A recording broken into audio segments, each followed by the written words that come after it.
Sir क्या BTR से selection हो जाएगा? क्या बीटीआर इनफ है? ये डाउट मेरे पास पिछले 2 से 3 साल में repeatedly different categories of student से आता रहा है, और आज मैं फुली ब्रेक डाउन करने वाला हूँ कि क्या वैलिड है, किसके लिए काम का है और किसके लिए ये एक फ्लफ रिसोर्स है। सबसे पहले इस बात को समझना जरूरी है कि कभी कभी हमें सिर्फ एक चीज को पकड़ के उसके पीछे नहीं पड़ जाना चाहिए, और ये हर किसी के लिए नहीं है। आज मैं दूंगा एक एग्जैक्ट डिसीजन ट्री जिससे तुम्हें पता पड़ेगा कि बीटीआर तुम्हारे लिए राइट है या नहीं है, या कब ले सकते हैं और कब नहीं। मैं हूं doctor Gaurav, chief mentor at Iconic. We have produced top 100 ranks in the last 1 year. अगर तुम्हें भी अपनी रैंक को बूस्ट करना है और नीट पीजी प्रिपरेशन में मदद चाहते हो, देन डेफिनेटली नीचे दिया हुआ गूगल फॉर्म फिल आउट कर दो।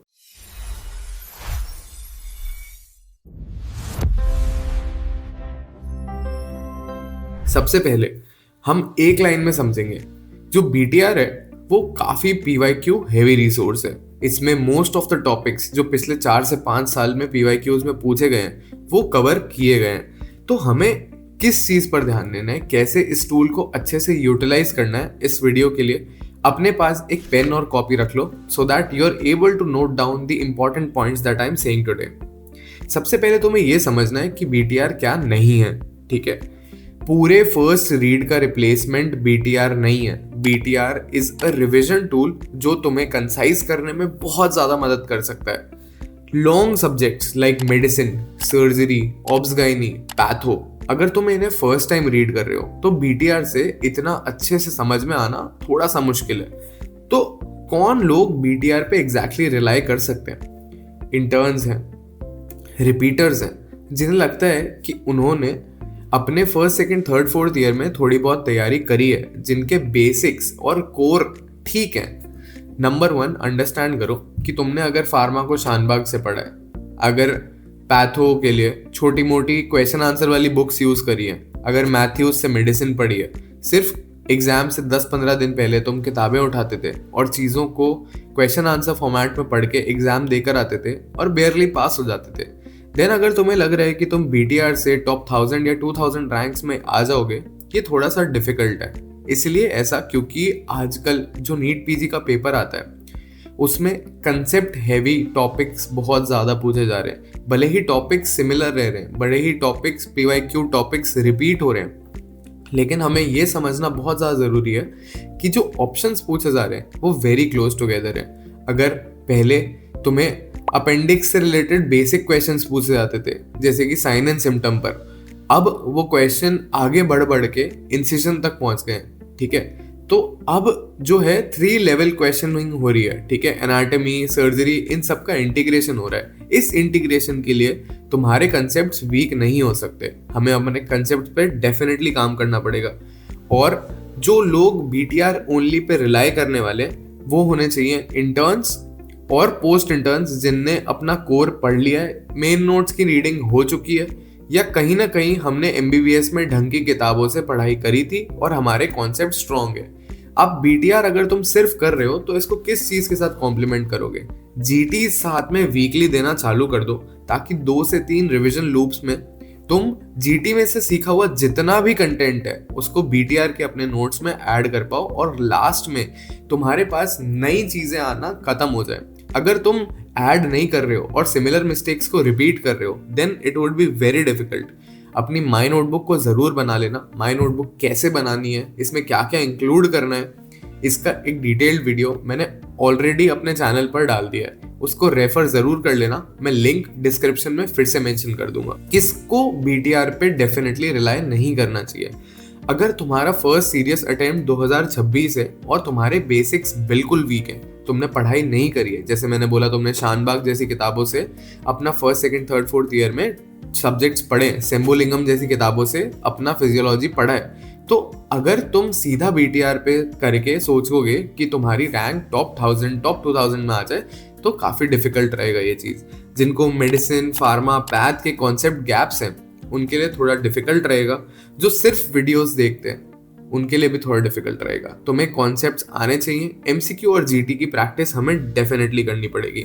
अगर तुम अपने प्राइमरी सोर्स को बीटीआर बनाना चाहते हो तो तुम्हें डेफिनेटली पीवाईक्यूज करते जाना है, रोज पीवाईक्यूज करने, SWT देना है जब भी तुम कोई सब्जेक्ट कंप्लीट करते हो, और वीकली GTs देते रहना है। इनमें जो भी गलतियां हो रही हैं वो तुम अपने नोट्स में एनोटेट करते जाओ, अपने BTR में एनोटेट करते जाओ, ताकि सब्सिक्वेंट रीडिंग्स में तुम चीज़ों को बेटर एक्सप्लेन करके समझ पाओ। बिकॉज अगर तुम एक्सपेक्ट कर रहे हो कि फर्स्ट रीड ऑफ BTR के बाद तुम्हारा GT स्कोर बढ़ जाएगा, या फर्स्ट रीड ऑफ BTR के बाद तुम एग्जाम को क्रैक कर सकते हो, ये बहुत डिफिकल्ट है। टॉपिक्स को कवर किया है, डेफिनेटली बहुत सारे टॉपिक्स हैं। अगर तुम बैक ट्रेस करो क्वेश्चंस को तो काफी सारे टॉपिक्स BTR में तुम्हें मिल जाएंगे। ऑलमोस्ट 140 से 150 टॉपिक्स तुम्हें जो BTR में मेंशन्ड है उनसे क्वेश्चन मिल जाएंगे।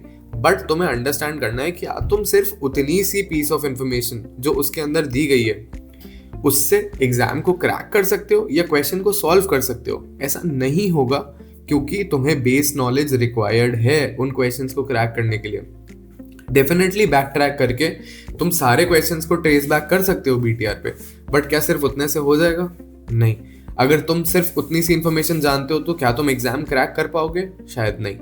तुम्हें इंफॉर्मेशन होनी चाहिए, तुम्हारा कोर कंसेप्ट स्ट्रांग होना चाहिए। BTR में जितनी भी चीजें दी गई हैं वो तुम्हें आनी चाहिए, उसमें तुम कॉम्प्लेसेंट नहीं हो सकते। या तुम RR के भी नोट्स उठाते हो तो तुम उसमें कॉम्प्लेसेंट नहीं हो सकते कि इसमें भी जो चीजें वो मुझे आधी कच्ची आती है, इसमें भी जो चीजें हैं वो मुझे ढंग से नहीं आती, इसकी भी जो चीजें हैं उसमें मैं गलतियां करता हूँ। ये तुम बिल्कुल भी नहीं कर सकते।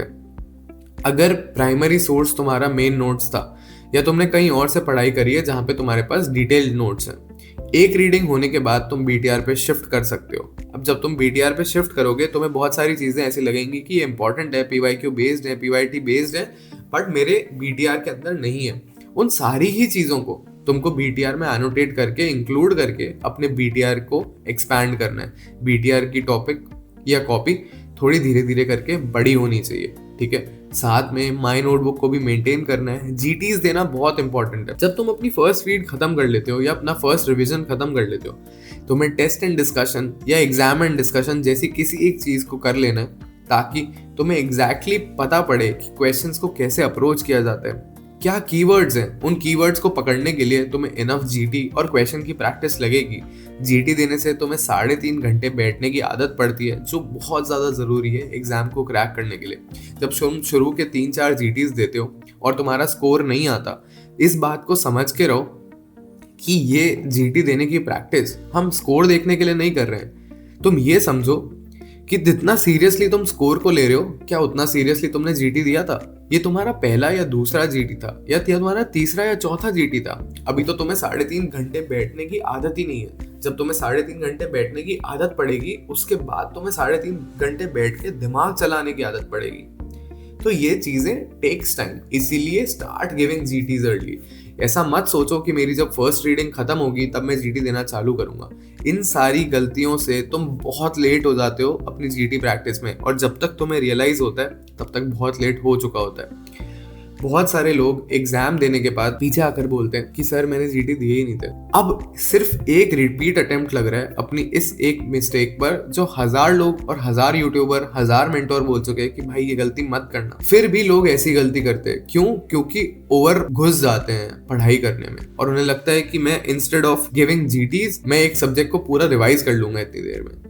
बट हर चीज की अपनी इंपॉर्टेंस है। टेस्ट एंड डिस्कशन की, एग्जाम एंड डिस्कशन की, SWT की, कस्टम मॉड्यूल की, माई नोटबुक की, नोट्स की, BTR की, GT की, हर चीज की अपनी इंपॉर्टेंस है और हर चीज को प्लेस देनी पड़ेगी। तुम एक बात समझो, अगर तुम्हारे पास गाड़ी है, स्टीयरिंग व्हील को हटा दोगे क्या चला पाओगे? गियर को हटा दोगे क्या चला पाओगे? हर चीज की अपनी इंपॉर्टेंस है, कोई ज्यादा है कोई कम है, ठीक है। बट किसी भी चीज के बिना पूरी गाड़ी सही नहीं है और गाड़ी को चलाया नहीं जा सकता। तो ये छोटी छोटी गलतियों के बारे में हमें ध्यान रखना है। हमें प्रिपरेशन में इन चीजों का ध्यान रखना है कि हम GT शुरू से ही देना चालू कर दें, माई नोटबुक शुरू से ही मेंटेन करना चालू कर दें, रिवीजन के लिए नोट्स को कंसाइज करते जाएं। जो चीजें हमें लगता है BTR में नहीं है, PYQ के अराउंड पूछी गई है और इंपॉर्टेंट है, उसे हम एनोटेट करते जाएं, ताकि लास्ट में एक प्रॉपर रिवीजन सोर्स तैयार हो जिससे हम एग्जाम को क्रैक कर पाए। All the very best, thanks for watching.